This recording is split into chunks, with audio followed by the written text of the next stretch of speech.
ఆశ్చర్యకరుడైన దేవునికి స్తోత్రములు. ప్రభు యొక్క నామములో మీకు వందనములు. 2026 ఆగస్టు 21వ తారీఖు ఏర్పరచబడిన దైవవాక్యం రోమా 5:4. అంతేకాదు శ్రమ ఓర్పును, ఓర్పు పరీక్షను, పరీక్ష నిరీక్షణను కలుగచేయునని ఎరిగి శ్రమలయందు అతిశయపడుదము. ఇక్కడ శ్రమ అను మాట మనకు కనిపిస్తూ ఉన్నది. శ్రమ అనగా బాధ.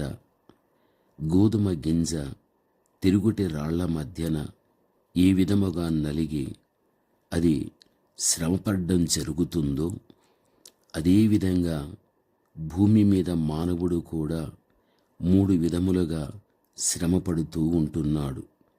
1 శారీరక శ్రమ, 2 మానసిక శ్రమ, 3 ఆత్మీయ శ్రమ. శారీరక శ్రమ అనేది చూడగలిగితే మానవుని శరీరములు భాగములో ఏ అవయవమైనా లోపించినా అది శారీరక శ్రమ అని చెప్పవచ్చు మనం. మీకు అర్థం కావటానికి యోనాతాను యొక్క కుమారుడుగు మెఫీబోషెతు కుంటివాడు. అతడు పుట్టుకతో మంచి అవయవ నిర్మాణము కలిగిన వాడే. కానీ దాది చేతిలో నుండి కింద పడి కుంటివాడు కాగలిగాడు. 2వ సమూయేలు 4:4. ఆ మీదట యోహాను సువార్త 9:1, అపోస్తల కార్యం 3:1 పుట్టుగుడ్డివాడు. అంతేకాదు పుట్టినది మొదలుకుని కుంటివాడు. ఈ విధంగా శరీరము యొక్క అవయవాల యొక్క లోపం కలిగిన వారికి దానిని బట్టి ఎంతో శ్రమ అనేది ఉండగలుగుతుంది. 2వది మానసిక శ్రమ. మానవుడు బాహ్యంగా చాలా మంచిగా కనబడినను మనస్సులో చెప్పరాని బాధ అనుభవిస్తూ ఉంటాడు. పరిశుద్ధుడైనట్లు పౌలు ప్రజల మధ్య సువార్త పరిచర్య జరిగించుచూ ఉన్నప్పుడు ఆయనలో మానసిక వేదనలు ఎన్నో అతనికి రాగలిగాయి. బలహీనతతోనూ భయముతోనూ ఎంతో వణుకుతో మీ యొద్ద ఉంటిని అని 1 కొరింథీ 2:3 మనము చూడగలం.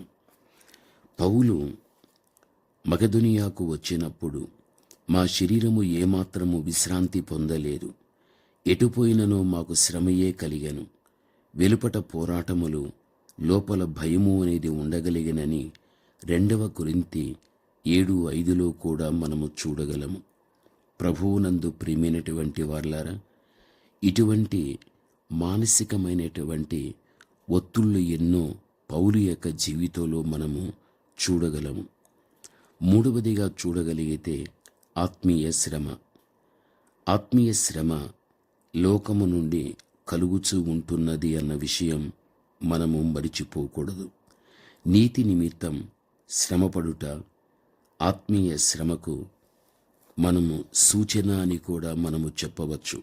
అర్థం కావటానికి అన్నల వలన ద్వేషించబడినవాడు, అతడు బానిసగా ఐగుప్తీలకు అమ్మబడినవాడు, అనేకసార్లు శోధించబడినవాడు, చెరసాలలో వేయబడినటువంటి వాడు ఎవరూని చూడగలిగితే యోసేపే. ఈ రోజున నీతి నిమిత్తం హింసింపబడేవారు ధన్యులు. పరలోక రాజ్యం వారిది.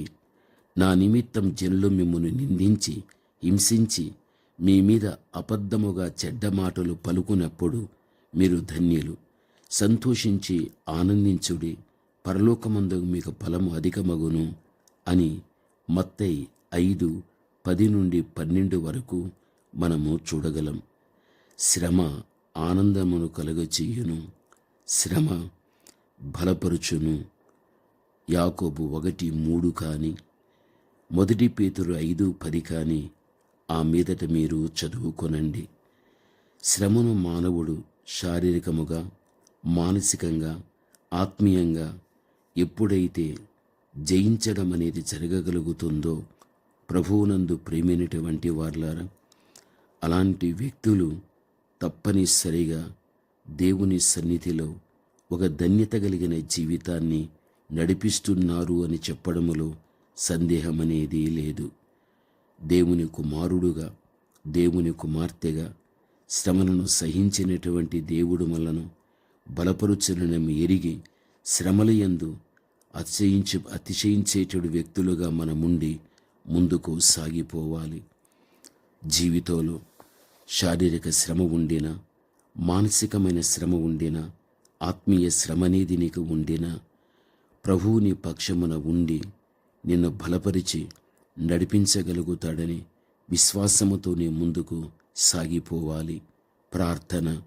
పరమ తండ్రి అయిన మా దేవ, జీవితంలో మాకు శ్రమ వచ్చినప్పుడు ఓర్పు కలిగిన వారుగా, దేవా ఈ ఓర్పే ఒక పరీక్షగా, ఈ పరీక్షే ఒక నిరీక్షణగా ఎప్పుడైతే తండ్రి మేము కలిగి శ్రమలయందు అతిశయపడ్డమన్నది జరగగలుగుతుందో, మా యొక్క జీవితంలో తండ్రి ఒక ధన్యత కలిగిన జీవితం కలిగి ఉంటున్నామని, దాని నుండి భవిష్యత్తులో ఒక నిత్య ఆనందమనేది మీ ద్వారా మాకు కలుగుతుందని ధైర్యంతో ముందుకు సాగిపోవటానికి కృపను మీరు మాకు చూపెట్టమని, మీ బిడలు తండ్రి మీ మాటలు వినుచుండగా మీరే తండ్రి బిడలను ధైర్యపరచమని యేసు నామములో ప్రార్థన చేస్తున్నాము తండ్రి.